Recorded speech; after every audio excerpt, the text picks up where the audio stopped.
కొరకు ఆశించుచున్నాము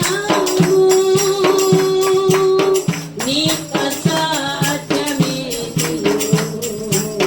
లేనే లేదు యేసయ్యా అద్భుతముల కొరకు ఆశించుచున్నాము నీకు అసాధ్యమేది లేనే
శ్వాస వరకు నీ చెంత చేరే వరకు నా తుది శ్వాస వరకు నీ చెంత చేరే వరకు పది తరములుగా వెంటాడినా మోయాము జ్ఞాపకము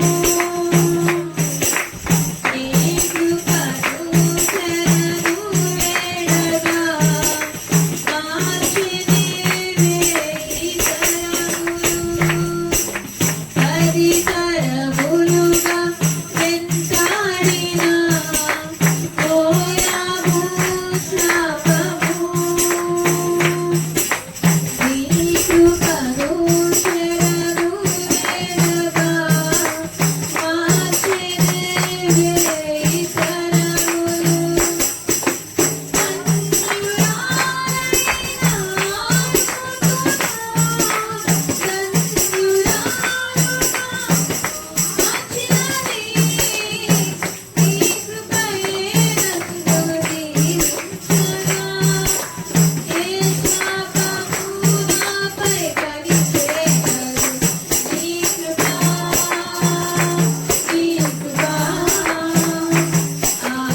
ఆకాశము కంటే హెచ్చైనది నీ కృపా నీ కృపా ఆకాశము కంటే హెచ్చైనది మౌనిగా ఎన్నులంటేనా సాక్షిగా ప్రచురించగా నా తుది శ్వాస వరకు నీ చెంత చేరే వరకు నా తుది శ్వాస వరకు నీ చెంత చేరే వరకు నీ కృపాతిశయమును అనునిత్యము నీ కృపాతిశయమును అనునిత్యము నీ కీర్తించెదా తరతరములకు నీ విశ్వాస్యతనునే ప్రచురింతును నీ కీర్తించెదా తరతరములకు నీ విశ్వాస్యతనునే ప్రచురింతును.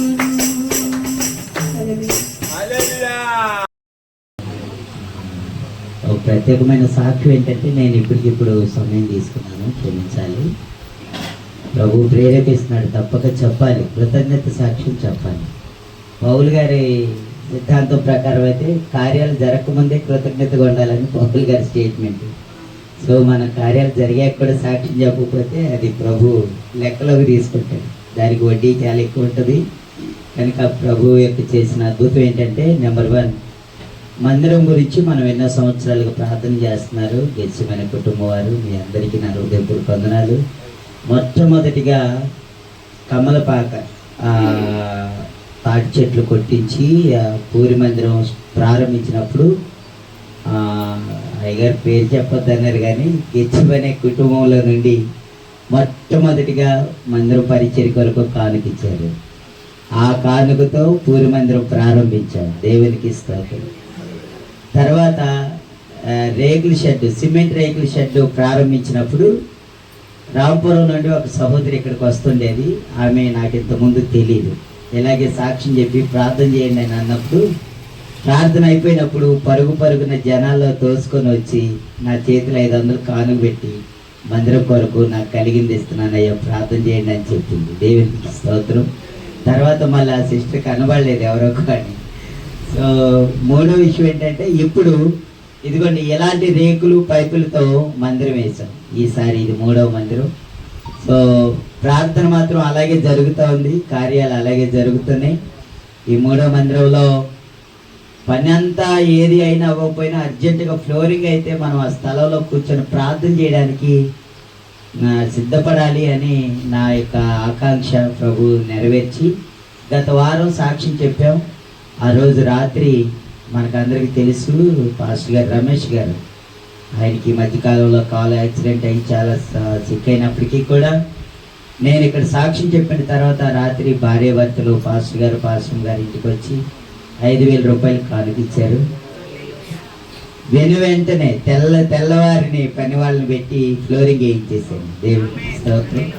సో కనుక ఈ అద్భుతం గురించి నేను మరి నాకు నాన్నగారి తర్వాత నా ఆత్మీయ తండ్రిగా మా అన్నయ్య గారిని దేవుడు నన్ను పరిచర్యలో బలపరచడానికి వాడుకున్నారు. ఆ మందిరం బోల్ట్ ఫిట్టింగ్ చేయడానికి కూడా దేవుడు అన్నయ్య గారి ద్వారా జరగడం జరిగింది. ఇక అందరూ ఏంటంటే వెల్డింగ్ చేస్తారు కామన్గా, కానీ దేవుడు ఆయనకి ఇచ్చిన ఆలోచన బట్టి బోల్ట్ ఫిట్టింగ్ ద్వారా మళ్ళీ మనం మెటీరియల్ని నీట్గా డిస్పోజ్ చేసుకోవచ్చు అన్నమాట. సో ఈ కార్యాలు ఇలా జరుగుతున్నాయి అని చెప్పినప్పుడు ఆగు మేఘాల మీద జనరల్ భోగిలో బలహీన స్థితిలో ఉండి కూడా దేవుడు చేసిన అద్భుతాన్ని వారి కన్నులారా వీక్షించాలని నేను ఆహ్వానించినప్పుడు సంతోషంగా వచ్చారు. ఈరోజు మా 8th జోన్ సహవాసం తరపున ప్రతి నెలకొకసారి తెల్లవారుజామున ప్రార్థన ఉంటుంది, ఒక్కొక్క నెల ఒక్కొక్కరి దగ్గర. అందులో భాగంగా ఈ నెల మా దగ్గర పెట్టండి, ఫ్లోరింగ్ అయింది.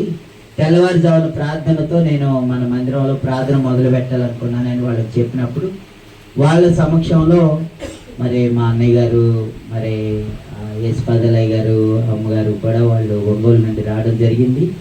ఈ సంతోషంలో గెచ్చుమనితో కూడా మేము మా కుటుంబ సమేతంగా ఉండడానికి ప్రభు మాకు ఇచ్చిన సమయాన్ని బట్టి మీ అందరి ప్రార్థన బట్టి దేవుడు ఫ్లోరింగ్ వరకు తీసుకుని వచ్చాడు. దేవునికి స్తోత్రం. మిగిలిన కార్యాల కొరకు మీ ప్రార్థనలు జ్ఞాపకం చేసుకోండి. రెండవ అంశంగా మరి పాప 10th క్లాస్ పబ్లిక్ ఎగ్జామ్లో పార్టిసిపేట్ చేస్తుందని చెప్పాము. మీ అందరి ప్రార్థనల వల్ల నిన్న ఫస్ట్ ఎగ్జామ్ అటెంప్ట్ చేశారు. ఎగ్జామ్ హాల్లో నుండి బయటకు వచ్చేటప్పుడు ప్రతి ఒక్కళ్ళ ముఖాలు కమల పువ్వులాగా వెలిగిపోతా ఉన్నాయి. సో అదే ప్రకారం మా అమ్మాయి ఎలాగా అనుకొని కొంచెం స్టడీలో వీక్గా ఉంటుంది, అయినప్పటికీ కూడా తను కూడా చాలా హ్యాపీగా బయటకు వచ్చింది. దేవునికి స్తోత్రం. మీ అందరికీ ప్రార్థన సహకారాలతో మరి మిగిలిన ఎగ్జామ్స్ కూడా తను చక్కగా అటెంప్ట్ చేయగలగడానికి ఆ మందిర పనులు సాధ్యమైనంత త్వరగా పూర్తవడానికి కృప మరి దేవుడు సహాయం చేయనట్లు ప్రార్థనలు జ్ఞాపకం చేసుకోండి. నేను ఒక ప్రత్యేక విషయం చెప్పాలనుకున్నది ఏంటంటే, రేపు మా సంఘస్థులతో కృతజ్ఞత ప్రార్థన పెట్టుకుంటున్నాం కొత్త మందిరంలో. మా వింటున్నారా? సో నేను మన శ్యామలయ్య గారిని అడిగాను, అయ్యా రేపు బుధవారం మా సంఘస్థులతో కృతజ్ఞత కూటం పెట్టుకున్నాము, మన గెచ్చుమని వారిని కూడా ఆహ్వానిస్తున్నాను అంటే అయ్యగారు రేపు ఏదో కార్యక్రమం గురించి చెప్పారు కనుక 90% వచ్చే మంగళవారం ఇలాగ ప్రకటన చేయగలుగుతాను, మరుసటి రోజు బుధవారం మన గెచ్చుమని తరపున ప్రార్థన పెట్టుకోవచ్చని నేను నమ్ముతున్నాను. మీ అందరు ప్రార్థించే పరిశుద్ధుల మధ్యలో దీనులము అల్పులమైన మమ్మలను దేవుడు ఒంగోలు పట్టణం నుండి మరి దైవజనులు ఎలీషా పాలయ్య గారు, దెబ్బరమ్మ గారు వారి పరిచర్య ద్వారా దేవుడు మమ్మల్ని ఇక్కడికి నడిపించడం మరి దేవుని చిత్తమని మరి దేవుని స్తుతిస్తూ ఉన్నాము. దేవునికి స్తోత్రం. హల్లెలూయా. మరి మమ్మల్ని ఇక్కడికి పరిచయం చేసిన ఎలీషా పాలయ్య గారి కుటుంబానికి కూడా వందనాలు. మరి అయ్యగారిని నేను గతంలో ఎలీషా పాలయ్య గారి దగ్గర ఇలా ప్రార్థన కూడడం జరిగింది, పాస్టర్ గారు అలా ఆరాధన స్థలంలో. అప్పుడు నేను కలుసుకున్నాను అయ్యగారిని. ఇక్కడికి వచ్చినప్పుడు అయ్యగారిని చూసినప్పుడు నాకు చాలా సంతోషం కలిగింది. మరి మా అమ్మగారు కూడా ఇలాంటి ప్రార్థన దర్శనము కలిగి మరి కొనసాగుతున్నారని విన్నాము. అమ్మగారికి కూడా వందనాలు. అమ్మగారిని నేను ఎప్పుడు చూడలేదు, మగ పరిచయం లేదు, వెళ్ళేటప్పుడు పరిచయం చేసుకుంటాం. దేవునికి స్తోత్రములు. ఒంగోలు ప్రాంతంలో పరిచర్య జరిగిస్తూ ఉన్నాము.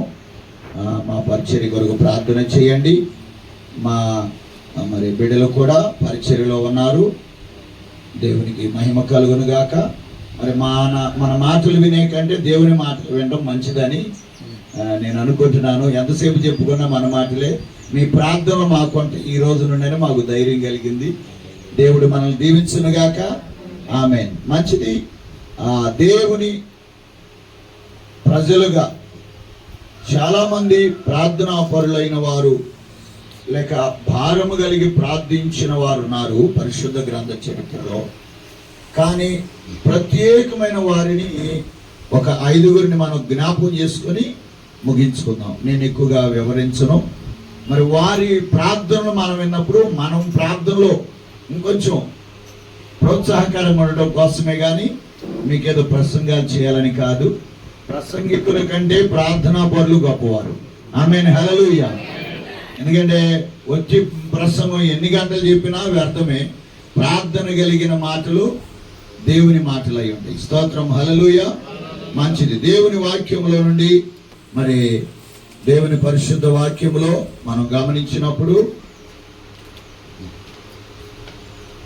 యెషయా గ్రంథము 30వ అధ్యాయము 20వ వచనం.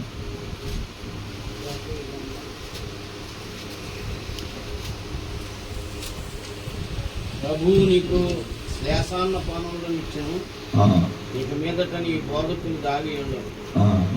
నువ్వు కనులారా నీ బోధకులను చూశాను. అయ్యా, యెషయా గ్రంథం 38:1-6 చూడండి.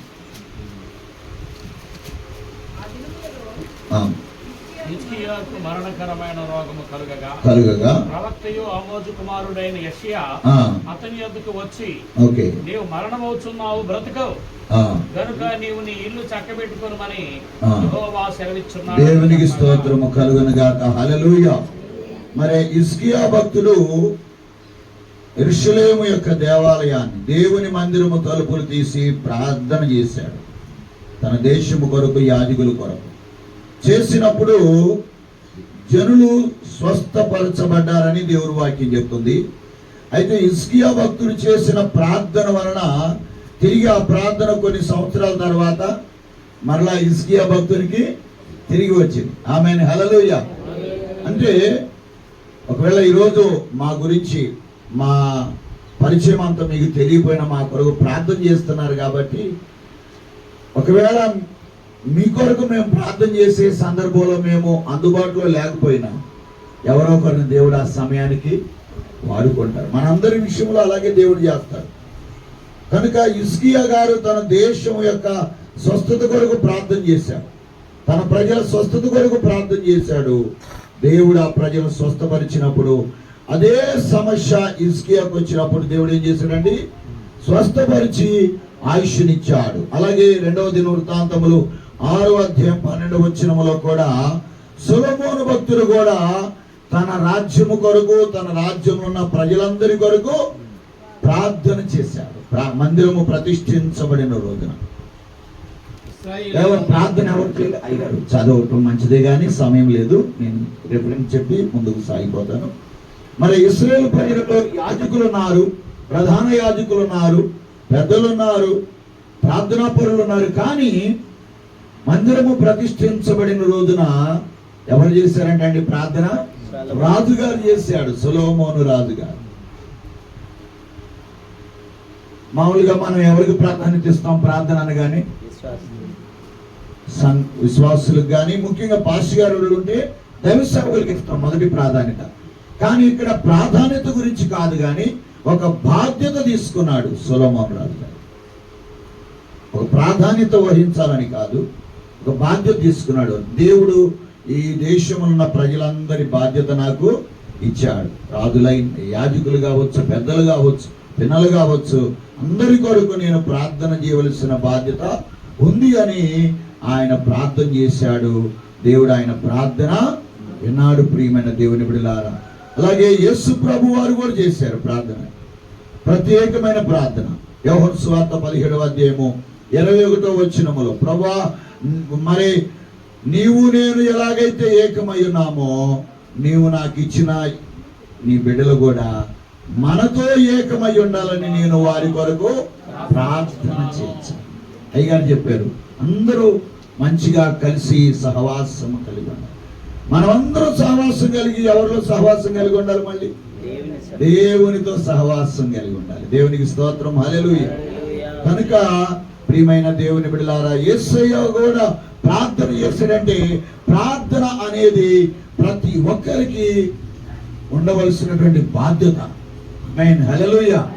దేవుని ఎరిగిన రాజులమైన, దేవుని ఎరిగిన పెద్దలమైన, దేవుని ఎరిగిన దైవజనులమైన, ప్రవక్తలమైన, సంఘ పెద్దలమైన ప్రార్థన అనేది మన యొక్క బాధ్యత. పరలోకం నుండి వచ్చి కూడా యేసు ప్రభు వారు మరి ప్రార్థన చేసిన వారిగా ఉంటున్నారు. తరువాత పౌలు గారు ఎఫెసీ పత్రిక 6వ అధ్యాయం 10వ వచనం నుండి 18 వరకు, అలాగే 1 తిమోతి పత్రిక 2వ అధ్యాయము 1-2 వచనాల్లో కూడా చూస్తే మరి అక్కడ మనము మరి సుఖముగాను మరి నెమ్మదిగా ఉండాలంటే, క్షేమముగా ఉండాలంటే అధికారుల కొరకు, మరి ప్రధానుల కొరకు, రాజుల కొరకు, మనుషులందరి కోసం మనం ప్రార్థన చేయాలి. స్తోత్రం, హల్లెలూయా.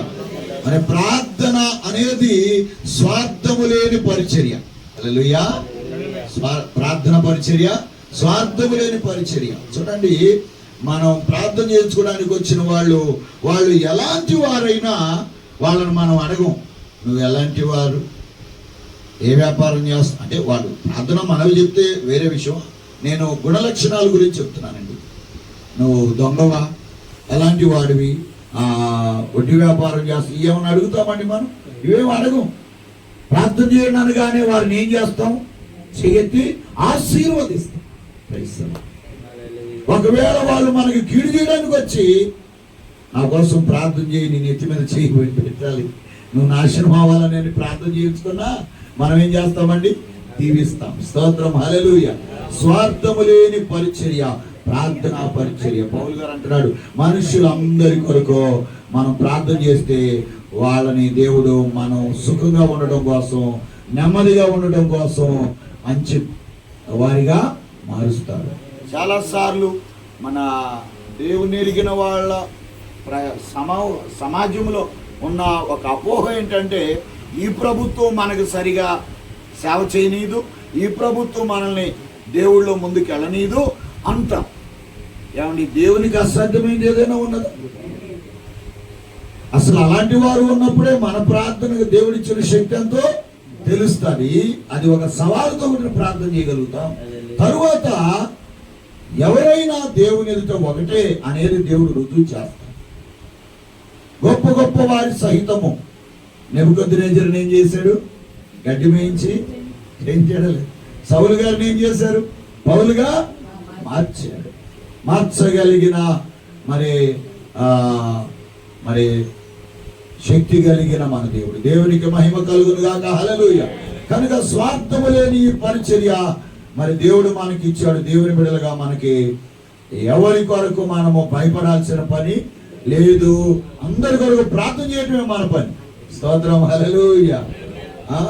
పరిశుద్ధాత్ముని ప్రార్థన, పరిశుద్ధాత్ముని ప్రార్థన. రోమపత్రిక 8వ అధ్యాయము 26-27 వచ్చింది.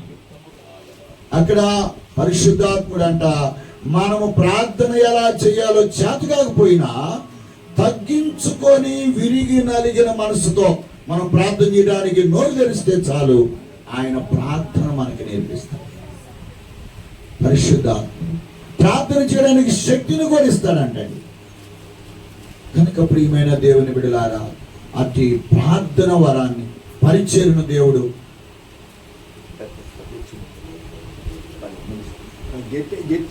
గెత్సెమనే ప్రార్థన కుటుంబానికి ఇచ్చినందుకు ప్రభుని స్తుతిస్తూ ఉన్నాను.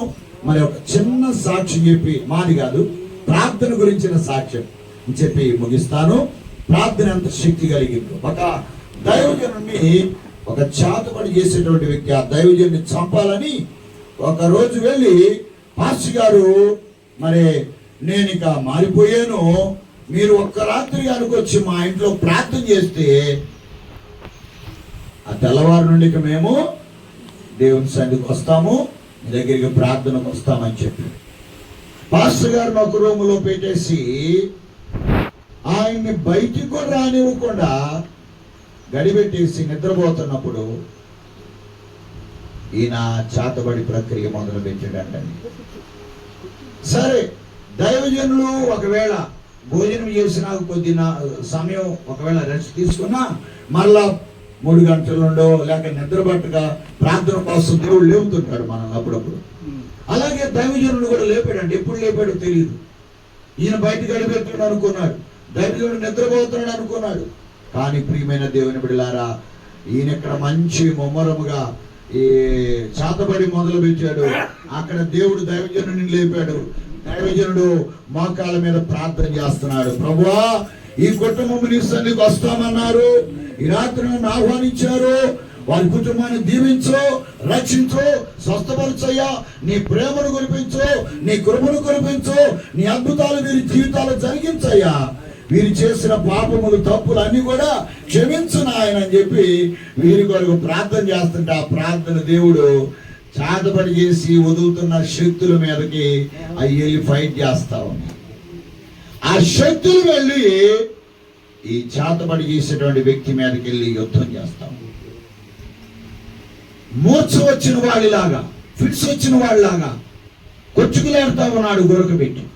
అప్పుడు వాళ్ళ ఇంటి వాళ్ళు గమనించుకొని తలుపు తీస్తే ఆయన పడిపోయాడు, శక్తులతో బంధించబడ్డాడు. అప్పుడు గడిపెట్టి ఉంది పాస్టర్ గారు రూమ్కి తీసి, అయ్యా అయ్యా అయ్యా ఆయన చనిపోయేటట్టున్నాడు అయ్యా, ఇన్ని చేయొద్దంటే మానుకోమంటే మానుకోడు, ఏదో జరిగిందయ్యా అని చెప్తున్నప్పుడు అప్పుడు ప్రార్థన చేయగా శక్తులని విడుదలైపోగా ఆయన వెంటనే నిజముగానే మార్పు చెందాడు. ఆయన కుటుంబం మార్పు చెందారు. వారు ఆ తర్వాత ఆయన సాక్ష్యం చెప్పాడంట. స్తోత్రం, హల్లెలూయా. దేవుడు మనకిచ్చిన ప్రార్థన అనేది గొప్ప కృప. శక్తి ఆయుధం అనే కంటే కృప కంటే గొప్పదేది లేదు. దేవుడిచ్చిన ఈ కృపను బట్టి ఆయనకి ఎంతో మనం రుణస్థులము. ఈ ధన్యత అవకాశాన్ని నాకు ఇచ్చినందుకు గెచ్చమనే కుటుంబ పెద్దలైనటువంటి అయ్యగారికి, అమ్మగారికి, సహవాసమున్న సేవకులందరికీ, ఎలీషా పాలయ్య గారి కుటుంబానికి వందనాలు.